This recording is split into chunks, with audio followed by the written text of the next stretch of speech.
अगर स्टोरी पसंद आ रही है तो हिंदी स्टोरी चैनल को सब्सक्राइब करें और वीडियो को लाइक करें। एपिसोड 116 रात के लिए शुक्रिया। लैला ने जब सुजॉय को ऐसे बिहेव करते देखा तो एकदम से घबराते हुए बोली, सुजॉय साहब, ये क्या कर रहे हैं आप? सुजॉय ने लैला पर चीखते हुए कहा, तुम चुप रहो लैला। और हाँ नरेन राय, तुमने अगर जवाब देने में 1 मिनट की भी देर लगाई तो समझ लेना कि अंजाम कितना बुरा हो सकता है। नरेन ने भी उसी तरह घबराते हुए कहा, लेकिन कौन सुहाना? मैं किसी सुहाना को नहीं जानता। घबराहट से नरेन के माथे पर पसीने की बूंदें उभर आई थी,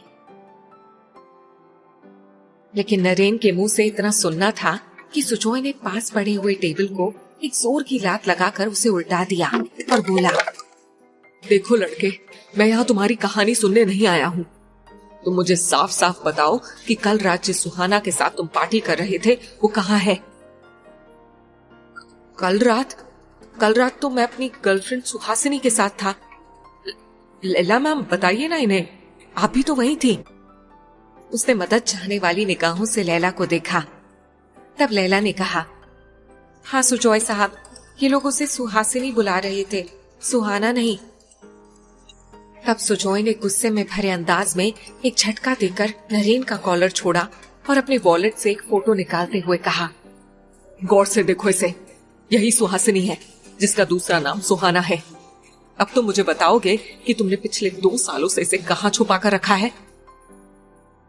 नरेन ने जब देखा कि सुजॉय ने उसे छोड़ दिया है तो वो खुद को संभालते हुए बोला, एक्सक्यूज मी सर, मैं क्यों किसी को छुपा कर रखूंगा?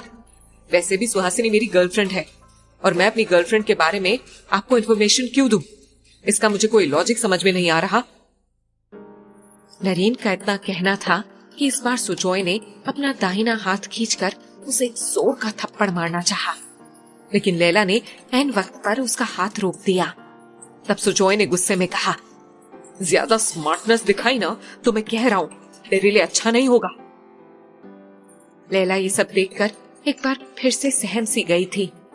उसने सुजॉय का हाथ पकड़कर उसे पीछे करते हुए कहा, प्लीज सुजॉय साहब, हम आराम से बात करते हैं ना। फिर उसने नरेन की तरफ मुड़ते हुए कहा, देखो नरेन, अगर तुम्हें सुहाना, मेरा मतलब है कि सुहासिनी के बारे में कुछ भी पता है तो तुम प्लीज सुजॉय साहब को उसके बारे में बता दो। नरेन ने इस बार खुद को मजबूत करते हुए कहा, देखिए लैला मैम, आपको मैंने इतनी रिस्पेक्ट दी थी, उसके बदले में आप इस गुंडे मवाली जैसे आदमी को मेरे घर लेकर आ गए और अपने नाम पर एंट्री भी दिलवा दिया। लेकिन सवाल तो फिर यही है ना कि सुहासिनी मेरी गर्लफ्रेंड है और इस नाते उसकी सिक्योरिटी मेरा फर्ज है।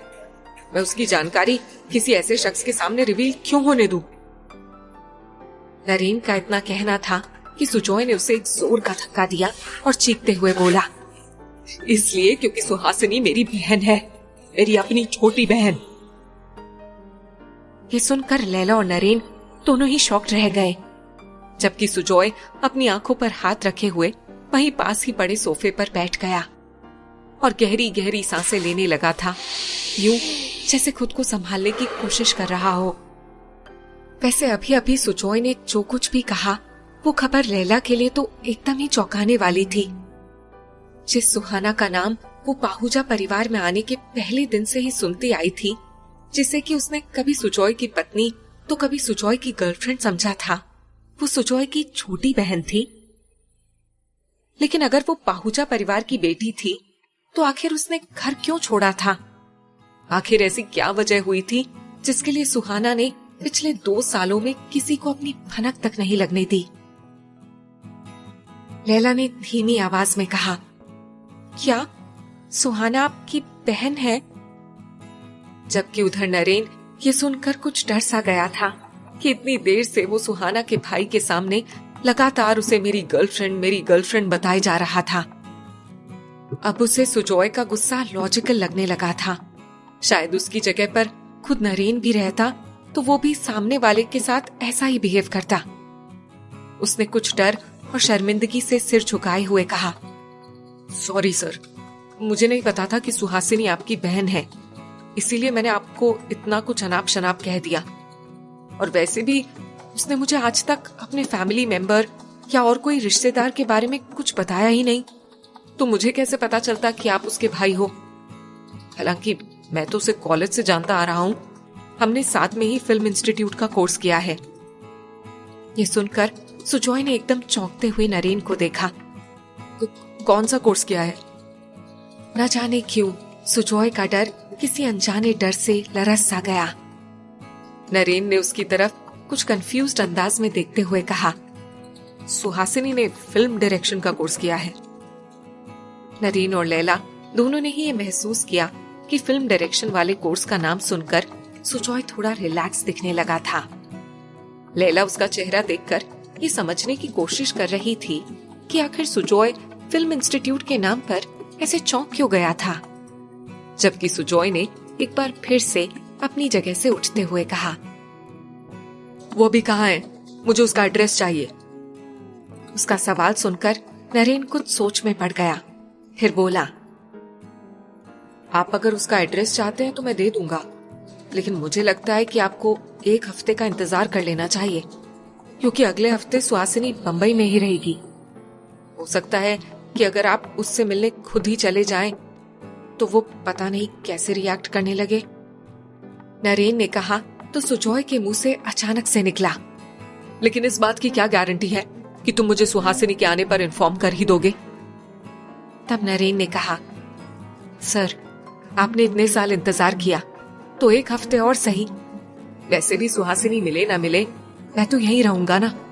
अगर मेरी बात पूरी नहीं होती है तो फिर आप जैसा चाहे मुझसे वैसा सुलूक कर ले। ये सुनकर सुजॉय खामोश हो गया और नरेन के उस मशवरे पर सोचने लगा था कि उसे सुहाना के खुद ही बंबई आने का इंतजार करना चाहिए या नहीं। तभी लैला ने कहा, मुझे भी लगता है कि नरेन ठीक ही कह रहा है, हमें सुहाना के बंबई आने का इंतजार कर लेना चाहिए। सुजॉय ने जवाब में कुछ नहीं कहा, बस अपनी शर्ट की स्लीव से अपना चेहरा पोंछते हुए कहा, सॉरी नरेन, शायद मैं कुछ ज्यादा ही इमोशन में बह गया था। मुझे तुम्हारे साथ ऐसे बिहेव नहीं करना चाहिए था। कहकर उसने लैला की तरफ देखते हुए कहा, अब हमें चलना चाहिए। कहते हुए वो दरवाजे की तरफ बढ़ गया। लैला भी एक नजर को देखकर इशारे इशारे में सॉरी बोलती हुई उसके साथ बढ़ने लगी थी। तभी उसकी नजर हॉल में रखे सोफे के नीचे पड़ी और वो कुछ चौंक सी गई। इधर सुजॉय ने जाते जाते एकदम से पलट कर कहा, उम्मीद करता हूं कि जब तक सुहाना यहाँ नहीं आ जाती तब तक तुम उसे ये बात नहीं बताओगे कि हमें उसके बारे में पता चल गया है। नरेन ने हाँ में सिर हिलाते हुए सुजॉय को तसल्ली दी, आप बेफिक्र रहिए सर, मैं सुहासिनी को कुछ भी नहीं बताऊंगा। ये सुनकर सुजॉय वहां से तेजी से बाहर निकल आया। बाहर आकर उसने किसी ऑटो वाले के लिए नजरें इधर उधर दौड़ानी शुरू कर दी थी ताकि माया टेलीफिल्म्स के ऑफिस से अपनी कार ले सके। तभी लैला ने कहा, मुझे लगता है कि मेरी हेयर क्लिप वहीं गिर गई है, वो किसी की गिफ्टेड थी। आप जब तक ऑटो वाले को रोकिए, मैं वो ऊपर से लेकर आती हूँ। कहकर लैला सुजॉय के जवाब का इंतजार किए बिना ही वापस सीढ़ियों की तरफ बढ़ गई और कुछ पलों में वो एक बार फिर से नरेन के फ्लैट पर थी। इस बार नरेन ने जैसे ही दरवाजा खोला दोबारा से उसे अपने सामने देखकर चौंक सा गया। तब लैला ने सोफे के नीचे नजर डालते हुए एकदम सीरियस टोन में कहा, देखो नरेन, मुझे पता है कि सुहाना अब भी यहीं है तुम्हारे साथ, लेकिन ये जानते हुए भी मैं सुजॉय साहब के सामने सिर्फ इसलिए खामोश रही क्योंकि मैं अभी कोई हंगामा नहीं चाहती थी। लैला का इतना कहना था कि तभी अंदर से स्लीपिंग सूट में धीरे धीरे चलती हुई सुहाना उसके सामने आ खड़ी हुई। लैला ने हल्के से मुस्कुराते हुए कहा, मुझे नहीं पता तुम्हारी फैमिली के साथ क्या इशू है, लेकिन मैं इतना जरूर कहूंगी कि चाहे कुछ भी करके एक बार तुम अपने डैड से मिल लो। वो तुम्हारे लिए बेहद परेशान है, इतने परेशान कि टेंशन ले लेकर वो एक हार्ट पेशेंट हो गए हैं और इतने दिनों तुम्हारा न होना उन्हें इतना स्ट्रेस दे रहा है कि उन्हें बिल्कुल भी सुकून नहीं है। इसीलिए हो सके तो यहाँ से जाने से पहले चाहे एक बार ही सही, मगर पाहुजा सर से जरूर मिल लो। अगर स्टोरी पसंद आ रही है तो हिंदी स्टोरी चैनल को सब्सक्राइब करें और वीडियो को लाइक करें। कहकर लैला वहाँ से वापस लौट आई। वो नीचे आई तो सुजॉय ने पूछा, मिल गई क्लिप? लैला ने धीरे से हामी भर दी। तभी कुछ सोचते हुए सुजॉय ने कहा, thank you so much Laila, मुझे मेरी बहन के बारे में क्लू देने के लिए। मैं तुम्हारा ये एहसान जिंदगी भर नहीं भूलूंगा।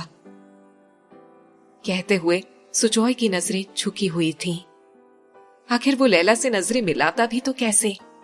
जिस लड़की को उसने हमेशा न जाने कैसे कैसे नामों से पुकारा, न जाने किसके किसके साथ होने के ताने दिए, आज वही लड़की उसकी जिंदगी में जैसे सरापा भलाई की देवी बनकर आई थी। न जाने क्यों सुजॉय का ये रूप देखकर लैला की आंखें भी भीगने लगी थीं। उसने जल्दी से खुद को कंट्रोल करते हुए कहा, इसमें एहसान की क्या बात है सुजॉय साहब? पाहुजा परिवार ने चाहे किसी भी वजह से हो, जिस तरह से मुझे हमेशा सपोर्ट किया है, उसके सामने मेरी ये हेल्प तो कोई मायने ही नहीं रखती। सुजॉय ने एक नजर उस पर डाली और फिर तभी उसकी नजर सामने सड़क के किनारे एक ढाबे पर पड़ी। रात के इस पहर भी उस ढाबे पर इतनी भीड़ देखकर यह आसानी से अंदाजा लगाया जा सकता था कि वो कितना फेमस ढाबा होगा। सुजॉय ने ऑटो वाले को देखना छोड़कर लैला से कहा, इतनी भागदौड़ के बाद अब अच्छी खासी भूख लग चुकी है। अगर तुम्हें देर ना हो रही हो तो हम पहले कुछ खा लें। लैला ने एक बार कलाई पर बंधी घड़ी को देखा और धीरे से मुस्कुराते हुए बोली, अब इससे और क्या देर होगी। दोनों ही मुस्कुराते हुए ढाबे की तरफ आ गए। खाने का ऑर्डर देकर दोनों बातें करने लगे थे। लैला उसका ये रूप देखकर हैरान थी। हमेशा से सड़ियल और अकड़ सा बना रहने वाला सुजॉय आज बिल्कुल ही अलग महसूस हो रहा था। यही वजह थी कि जितना फ्री होकर सुजॉय उससे बातें कर रहा था, लैला उससे बहुत ज्यादा खुल मिल नहीं पा रही थी। यहाँ तक कि बातचीत के दौरान उसने सुजॉय की ज्यादातर बातों का जवाब सिर झुकाए हुए ही दिया, जबकि सुजॉय को तो आज जैसे जहान भर की खुशियां मिल गई थीं, और इसकी वजह और कोई नहीं बल्कि लैला ही थी। इसीलिए वो चाह कर भी उसके लिए अपने इमोशंस कंट्रोल नहीं कर पा रहा था। खाना आने पर खुद से खाना सर्व करने से लेकर उसके ग्लास में पानी डालने तक उसकी सारी एक्टिविटीज लैला के लिए अनोखी थी। इधर एक पॉलिटिकल पार्टी के यहाँ दावत से लौटते हुए कबीर ने अश्विन से कहा, रास्ते में रुककर जरा किसी शॉप से सोडा ले लेना, तबीयत कुछ भारी सी लग रही है। अश्विन ने ड्राइव करते हुए जी सर कहा और कार की स्पीड स्लो कर दी ताकि रास्ते में पड़ने वाली किसी दुकान से सोडा लिया जा सके। लेकिन रात के इस पहर ज्यादातर दुकानें बंद पड़ी हुई थी। काफी दूर ड्राइव करने के बाद उसे एक ढाबा दिखा तो उसने कार रोक दी और सोडा लेने उतर गया। कबीर कार के अंदर ही बैठा हुआ था। ढाबे की भीड़ देखकर उसके होठों पर मुस्कुराहट सी आ गई और उसने जैसे खुद से कहा, ये बम्बई नगरी सच में कभी नहीं सोती। कहते हुए उसने जैसे ही अपनी नजरें वापस कार के अंदर मोड़नी चाही, वैसे ही उसकी नजर ढाबे के बाहरी हिस्से में लगी टेबल चेयर पर पड़ी। उसने एकदम से चौंकते हुए गौर से देखा, लैला और सुजॉय इस वक्त यहाँ। कबीर की नजरें उन दोनों पर टिकी रह गईं। यहाँ तक कि उसने सुजॉय की हर वो हरकत देखी जो वो लैला के लिए कर रहा था, और जिस तरह से लैला नजरें झुकाए हल्की मुस्कुराहट चेहरे पर लिए उसकी बातें सुन रही थी, उससे तो कोई भी अंदाजा लगा सकता था कि दोनों के बीच क्या चल रहा है। कबीर की आंखों में गुस्से की लहर सी मचलने लगी थी, लेकिन तभी अश्विन सोडा की बोतल लिए वापस लौट आया। कार के रफ्तार पकड़ने तक कबीर की नजरें उन्हीं दोनों पर टिकी हुई थीं। अगले दिन सुजॉय जब सेट पर पहुंचा तो हर किसी ने महसूस किया कि वो आज बेहद खुश है, लेकिन उसकी नजरें लैला को ही तलाश रही थीं। उसने हाथ में पकड़ा हुआ बुके लिए अपने ऑफिस की तरफ बढ़ते हुए स्पॉट बॉय से कहा, लैला मैम आए तो उन्हें पहले मेरे केबिन में भेजना। और ये बात वहीं थोड़ी ही दूर पर खड़े कबीर के कानों में भी पहुंच चुकी थी। उस पर सुजॉय के हाथों में पकड़ा बुके और उसकी खुशमिजाजी देखकर वो और भी ज्यादा क्यूरियस हो गया था। अभी सुजॉय को अपने केबिन में आए हुए कुछ ही मिनट्स हुए थे कि लैला भी सेट पर पहुंच चुकी थी। स्पॉट बॉय ने उसे फौरन से सुजॉय का मैसेज देकर उसके केबिन में जाने के लिए कहा।